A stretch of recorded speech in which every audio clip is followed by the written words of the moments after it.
Well, it's a busy week for the Australian markets. The NAB Business Confidence is out today, Westpac Consumer Sentiment tomorrow, and the week's ending with the G20 Summit in Brisbane. To talk me through this data is Craig Erlam, market analyst with Alpari. Welcome, Craig. Now, as you know, the National Australia Bank's latest Business Conditions Index recorded its biggest monthly gain in October. But despite the strong result, business confidence levels dipped to their lowest level since shortly before the 2013 federal election. What do you think attributed to this? Well, I think first and foremost what we have to consider is the fact that these current business conditions, while increasing quite substantially, this was far higher than what we've seen on average for quite a long time. And I think when you get one of these one-off spikes in the month, you can't really read a huge amount into it. There could be a number of factors resulting in this short-term surge in orders.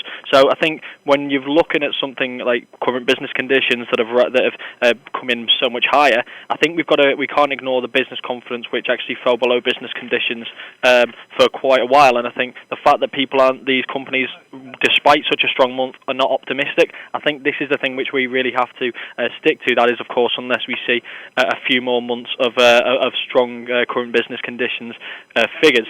I think one of the other things we can't ignore as well is the fact that the data which we had throughout the economy was very different depending on which sectors you were looking at. Clearly, exporters, for example, are going to benefit from this weaker Australian dollar, whereas other areas of the economy aren't going to benefit anywhere near as much and are still seeing struggles elsewhere. So I think when you're looking at one single figure, you can't read too much into it, especially when confidence, which we've got to believe is extremely important, is moving to the downside. When we get this one single figure, a strong figure in business conditions, I think we have to really overlook it and wait to see if we get 2 or 3 months of similar data, and then only at that point can we start to think that maybe we're seeing a bit of a turnaround. With the drop in business confidence levels, do you think we will see a similar story in the Westpac Consumer Sentiment out tomorrow?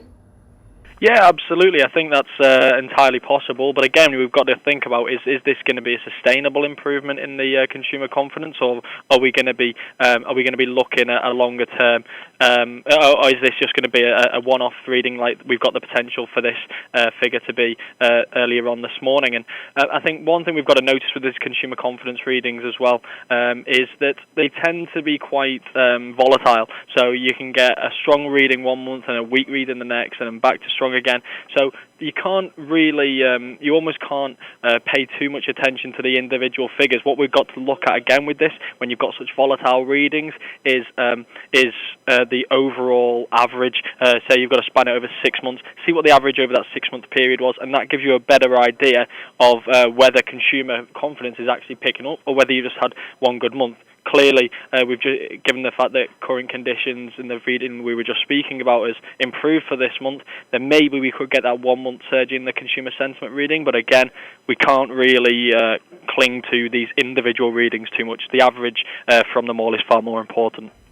Looking to the end of the week and the G20 Summit in Brisbane, there appears to be a clear goal to boost global economic growth by 2% above current expectations over the next 5 years. Many also see it as a chance to ease Russia-West tensions. What do you hope to see from the summit?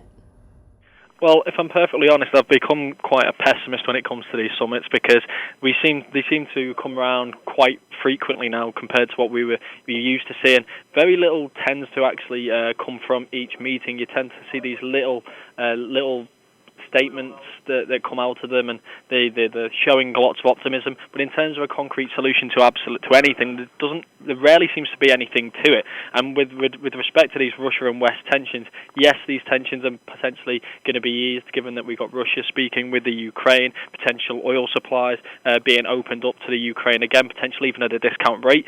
This is going to be encouraging for Russian and West tensions. But then at the same time, there's always the potential for this to flare up again. And I think what we're effectively going to see is we're going to get a comment that suggests, yes, there's been positive talks and we're making progress.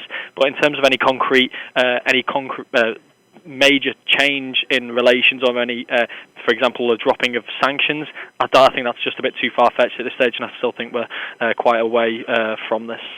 Thanks, Craig. It's been great to speak with you. That's all for myself for now, but keep checking back to the Dukascopy website for our regular updates. Goodbye for now.